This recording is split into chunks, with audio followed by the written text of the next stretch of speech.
Bonjour à vous, bonjour à tout le monde, mes chers sénateurs et sénatrices. Très heureux de vous retrouver une fois de plus pour notre nouvelle émission sur Info Sud officiel. Euh, c'est vraiment un honneur pour moi de toujours parler avec vous, de partager le peu qu'on connaît, le peu qu'on a comme information chaque jour. Et on sait qu'il y a beaucoup d'informations, mais souvent on ne sait pas prendre de tout parce beaucoup ne sont pas véridiques. Et encore, on ne peut pas à tout moment essayer de dire tout, parce que nous, on dit ce qui est essentiel, ce qui est important. Je ne serai pas trop long. Comme d'habitude, je suis dans mon nouveau studio, c'est mon travail. J'essaie, dans mon petit temps de repos, dans mon petit temps de relâche, essayer de parler avec vous. Il est 10 heures passées. Euh, je sais que non, après ces fameux faux coups d'État qui s'est passé, il y a des choses qui sont passées. Mais la plus grande question qu'on se pose, pourquoi cette massacre de cette population? Pourquoi les gens qui étaient naturellement déjà désarmés, étaient obligés d'être massacrés comme ça? Sincèrement, jusqu'au jour d'aujourd'hui, il y a des vidéos qui passent et on se pose la question, devions-nous mettre ces massacres sur le dos de la JR ou bien sur le dos du président, ou carrément devrons-nous parler des cas particuliers? Vous vous rappelez encore à l'Est, il y a cette carnage qui s'est passé, c'était l'année passée, on a tué beaucoup de Congolais. Et les images sont sorties, on voyait où on tirait, on tuait nos propres frères par nos propres militaires qui sont censés nous protéger. Et je parlais avec un frère hier, on s'est posé des questions. Pourquoi cette banalité? Pourquoi les gens trouvent normal lorsqu'il y a du sang? Pourquoi lorsqu'il y a la violence, les gens disent que non, non, c'est normal, ils devaient se défendre. Il y a un principe de guerre qui dit, lorsque l'ennemi est désarmé, il faut l'arrêter. Il ne faut pas le tuer.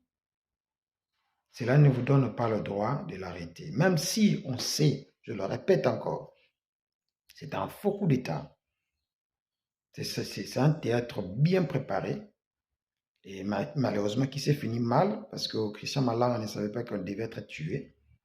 Il y a encore une autre vidéo qui montre qu'il a été arrêté, le monsieur. En fait, à fin de compte, il y a des autres qui sont venus quelque part pour le tuer, mais je ne vais pas entrer en détail parce que je n'ai pas assez d'informations sur ça.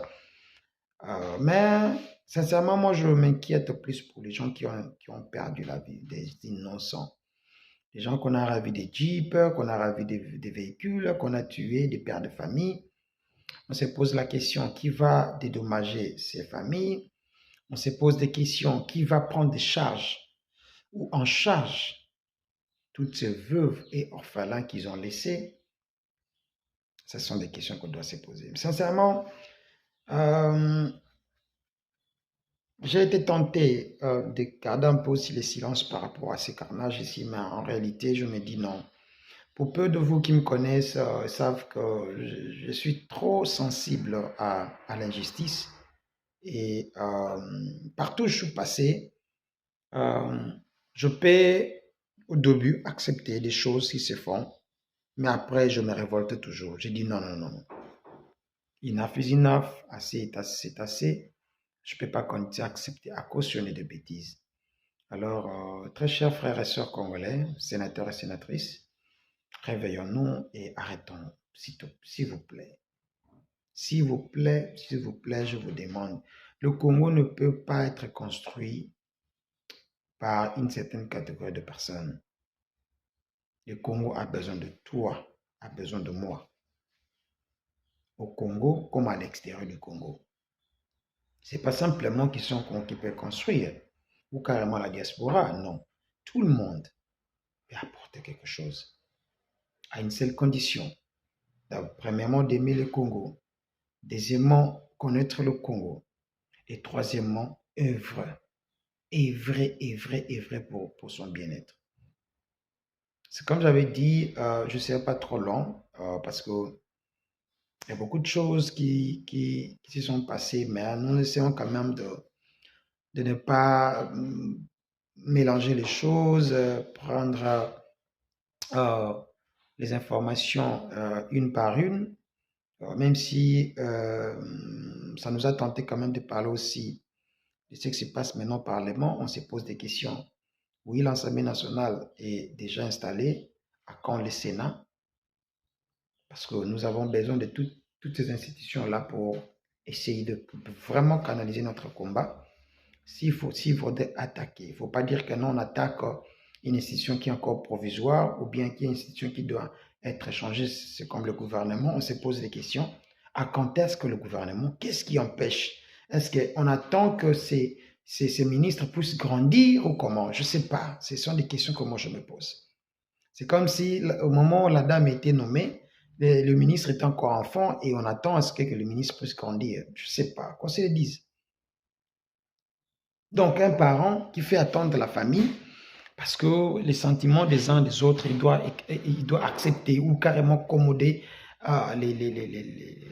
les sentiments des uns des autres. Non, c'est pas comme ça. C'est pas comme ça.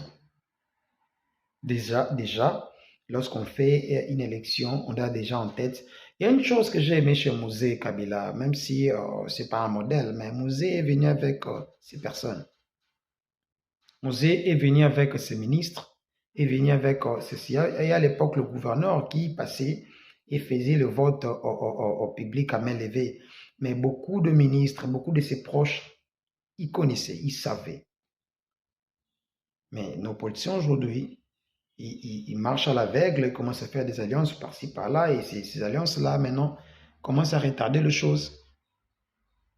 Félix, s'il veut travailler, entre parenthèses, comme il prétend toujours qu'il veut travailler pour le Congo, qu'il crée ses propres ministres, qu'il crée ses propres gouverneurs, ses propres hommes forts.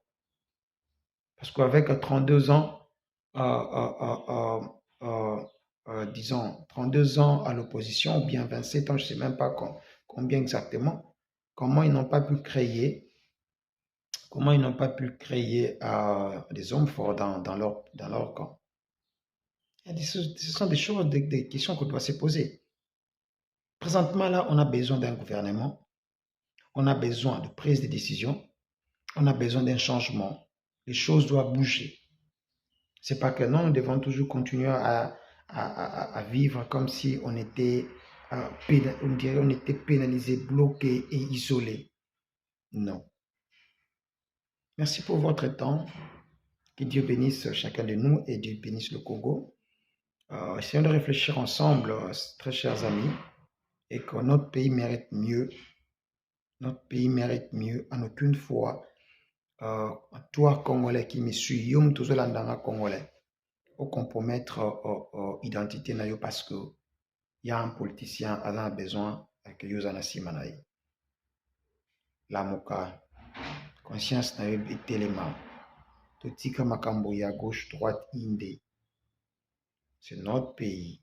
C'est c'est notre pays. Je répondais à un frère qui me disait, ah, mon frère, qui peut banana yo, landa vie banana yo, tika biloka politico yo. Bon, j'ai eu mal, j'ai eu très mal. Si les gens ne comprennent pas le sens, il y a combat politique. J'ai vraiment eu très mal, ça se comprend, nazo comprendre yo ndekonanga. C'est plus par rapport à ce qui se passe, tous les politiciens que nous voyons. C'est pour cela que beaucoup d'entre nous, ou vous, je ne dirais pas moi, vous, ont perdu cette feelings-là de la politique. Pour beaucoup d'entre vous, la politique, c'est une démagogie. La politique, c'est là qu'on part pour s'enrichir.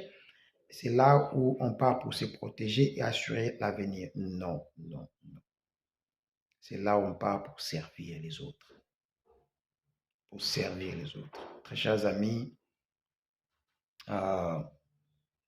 mboka wana ezosenga fort na yo na nga soki otelemi te moto akotelema za te soki yo otamboli te moto akotambola za te place kaka yo ozali luka obongisa. Je partageais avec un jeune aujourd'hui matin et que génération na biso bah, noir congolais, tout une excellence, excellence de l'ignorité. Tout ça facile, n'a quoi accepter tout ce qui, oh, it's fine, c'est bon, problème est athée, problème est à la moitié. Mais, le capena que non, t'es aux sympathies, faut le cause mieux, tout ça la moitié. Alors, c'est vraiment mawa, on a une génération d'abisso, et c'est possible de changer, c'est possible, c'est vraiment possible. Une fois de plus, reste bien. On se revoit ce soir si Dieu nous le permet.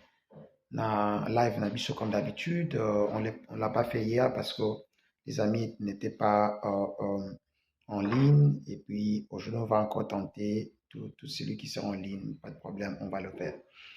Bye, ciao. N'oubliez pas de commenter, n'oubliez pas de partager, n'oubliez pas de subscribe. Que Dieu vous aime.